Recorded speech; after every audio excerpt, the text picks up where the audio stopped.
তো প্রিয় দর্শক বন্ধুরা, আপনাদের সবাইকেই জানাচ্ছি স্বাগতম। আবারও একবার চলে এসেছি আবহাওয়ার গুরুত্বপূর্ণ আপডেট নিয়ে। আজ 8ই জানুয়ারি আগামী কিছুদিনের আবহাওয়ার পূর্বাভাস দেওয়ার চেষ্টা করব এই ভিডিওর মাধ্যমে। তো সর্বপ্রথমে চলে আসছি আবহাওয়ার লাইভ স্যাটেলাইটের মাধ্যমে ঠিক কীরকম পরিস্থিতি আছে বঙ্গোপসাগরের ওপরে এবং ভারতবর্ষ পশ্চিমবঙ্গের ওপরে কীরকম পরিস্থিতি আছে আমরা দেখে নেওয়ার চেষ্টা করব। তো দেখতেই পাচ্ছি বঙ্গোপসাগরে একটা কিন্তু ভয়ঙ্কর নিম্নচাপের কিন্তু অক্ষরেখা কিন্তু দেখতে পাচ্ছি। তার জেরে কিন্তু দক্ষিণ ভারতের বেশ কিছু অংশে কিন্তু প্রবল বৃষ্টির একটা সম্ভাবনা দেখতে পাচ্ছি আমরা বেঙ্গালুর, চেন্নাই, ভেলোর, পুদুচেরি, আরও দেখতে পাচ্ছি আমরা মাছলিপট্টনম, তিরুপতি, নাগারপট্টনম, এই সর্বত্র নেই কিন্তু ভারী থেকে অতি ভারী বৃষ্টির কিন্তু সম্ভাবনা দেখতেই পাচ্ছি আমরা। আরও দেখতে পাচ্ছি আমরা গোটা শ্রীলঙ্কার সর্বত্র কিন্তু লাল সতর্কতা, ভয়ঙ্কর বৃষ্টির সম্ভাবনা দেখতেই পাচ্ছি। কিন্তু এখন কিন্তু বৃষ্টি চলছে চেন্নাই, দক্ষিণ ভারতের বেশ কিছু অংশে কিন্তু এখন বৃষ্টি কিন্তু চলছে। আরও দেখতে পাচ্ছি আমরা বিশাখাপত্তনম, উড়িষ্যার সর্বত্র কিন্তু হালকা আংশিক মেঘাচ্ছন্ন হয়ে আছে এবং দুই বাংলাতে কিন্তু কোনোভাবে কোনো বৃষ্টির কিন্তু কোনো সম্ভাবনা নেই আগামী কিছুদিন। এবং দেখতে পাচ্ছি কিন্তু আংশিক মেঘাচ্ছন্ন হয়ে আছে মেঘালয়ের কিছুটা অংশ, শিলিগুড়ির সাইডে কিন্তু আংশিক মেঘাচ্ছন্ন হয়ে আছে। আরও দেখতে পাচ্ছি আমরা আজওয়াল, মিজোরাম, মণিপুর সাইডেও কিন্তু আংশিক মেঘাচ্ছন্ন হয়ে আছে। তো আবারও ঠিক কীরকম পরিস্থিতি থাকবে আগামী দিনে, কি টেম্পারেচার আবারও বাড়বে কি কমবে আমরা দেখে নেওয়ার চেষ্টা করব। তো আগামীকাল দেখে নেওয়ার চেষ্টা করব ঠিক কীরকম টেম্পারেচার থাকতে চলেছে দুই বঙ্গে। আমরা কিন্তু লক্ষ্য করতে পারছি আগামীকাল গোটা পশ্চিমবঙ্গ এবং বাংলাদেশে, বিশেষ করে পশ্চিমবঙ্গের সর্বত্রই প্রায় দেখতে পাচ্ছি দক্ষিণবঙ্গ বিভাগ নিয়ে 15 থেকে 16 ডিগ্রি সেলসিয়াস, বিশেষ করে বাঁকুড়া, পুরুলিয়া, দুর্গাপুর, আসানসোল, সুলরি, নৈহাটি সাইনে 12 থেকে 13 ডিগ্রি সেলসিয়াস, মুর্শিদাবাদের সর্বত্র দেখতে পাচ্ছি আমরা 13 ডিগ্রি সেলসিয়াস, মালদা সর্বত্র 13 ডিগ্রি, বালুরঘাটেও 13 ডিগ্রি, আর দেখতে পাচ্ছি আমরা দুই দিনাজপুর সাইনে 12 থেকে 13 ডিগ্রি, শিলিগুড়ি, আলিপুরদুয়ার, কোচবিহার, ধূপগুড়ি সাইনে দেখতে পাচ্ছি আমরা 14 থেকে 15 ডিগ্রি, বিশেষ করে দার্জিলিং সাইনে দেখতে পাচ্ছি আমরা 6 থেকে 7 ডিগ্রি সেলসিয়াস, আর দেখতে পাচ্ছি আমরা বিহার, পাটনার সর্বত্রে 11 থেকে 12 ডিগ্রি, এবং বাংলাদেশের গোটা দক্ষিণবঙ্গের সর্বত্রে 15 থেকে 16 ডিগ্রি, এবং দেখতে পাচ্ছি আমরা বরিশাল, চট্টগ্রাম এবং মতিরাট সাইড নিয়ে 17 ডিগ্রি সেলসিয়াস টেম্পারেচার থাকার সম্ভাবনা।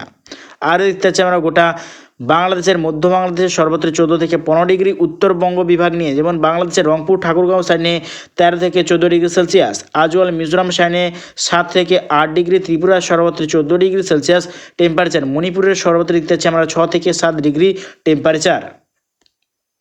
তো আবারও ঠিক কবে থেকে টেম্পারেচার কমবে দুই বঙ্গে আমরা দেখে নেওয়ার চেষ্টা করব। তো দেখতেই পাচ্ছি কিন্তু 12 তারিখের পর থেকে কিন্তু আবহাওয়ার বিরাট পরিবর্তন দেখতে পাচ্ছি, কিন্তু জাঁকিয়ে শীত ঢুকছে দুই বঙ্গে, উত্তরের শীতল হাওয়া কিন্তু দুই বঙ্গে প্রচণ্ড পরিমাণে প্রবেশ করছে। তার জেরে কিন্তু 12 তারিখের পর থেকে কিন্তু ভয়ঙ্কর শীতের একটা জমজমাট আমেজ দেখতে পাবে বঙ্গবাসী।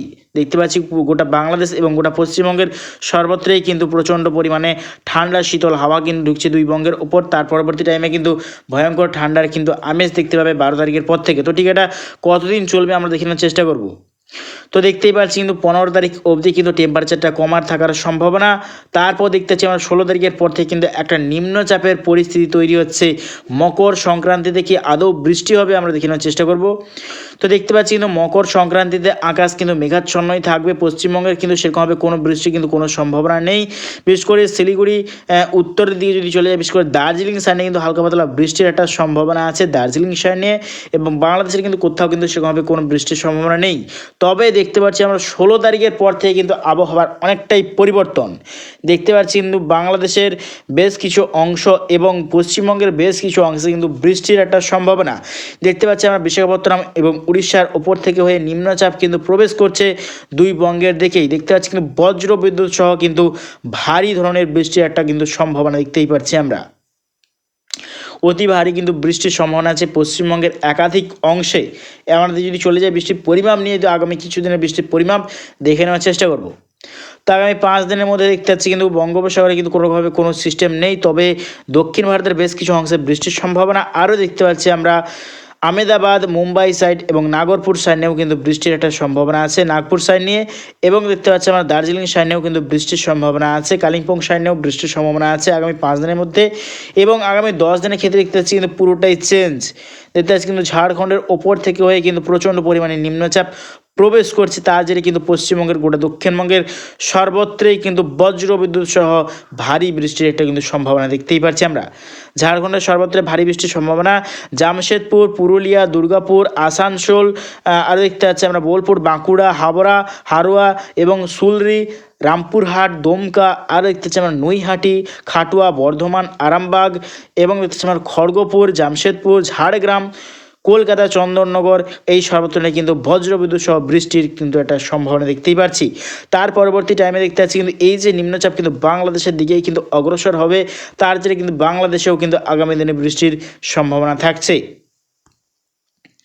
তো আমরা দেখে নিয়েছি আবহাওয়ার যে গুরুত্বপূর্ণ আপডেট কিন্তু আমরা দিয়ে দিয়েছি। তো ভিডিওটা যদি ভালো লেগে থাকে অবশ্যই একটা লাইক করবেন এবং অবশ্যই আমার চ্যানেলটাকে ফলো করবেন। তো আজ এটুকুটাই।